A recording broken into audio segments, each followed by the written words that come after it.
पूरब से डोलिया पश्चिम भाए बाबा, लगी गाए चार कहाँ रहो।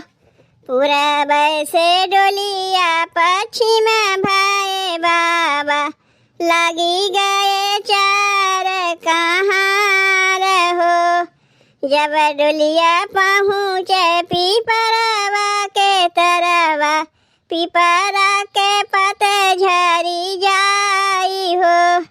जब डोलिया पहुँचे पीपरवा के तरवा, पीपरा के पते झरी जाई हो। दुआरे से पापा हो रोई रोई पूछे, कहाँ गई बेटी हमार हो। घरमा से मैया हो रोवत आवे, पापा के लगी समझावे हो। तोहराई बेटी स्वामी गईली ससुररिया, चली गई लक्ष्मी हमार हो।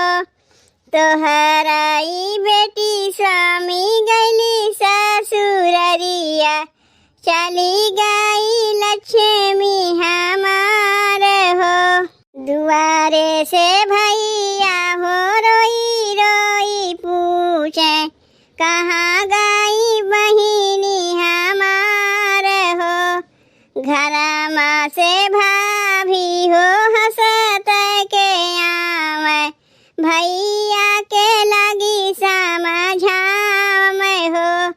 तोहरी बहिनी स्वामी गई ससुररिया, चली गई बैरिन हमार हो।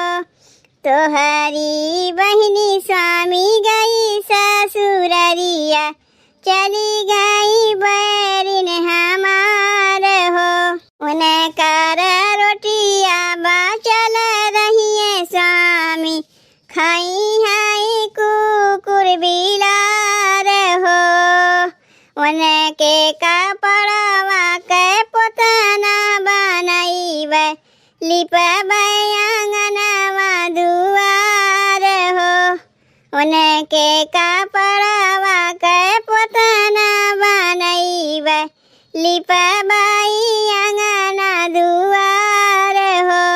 तब भैया बहनी जीजी के बियाहे गीत कैसन लाग? अगर अच्छा लाग होई तो वीडियो को लाइक और चैनलवा सब्सक्राइब कर दियो भैया बहनी। और हाँ, कमेंटवा करब ना भुला जाओ।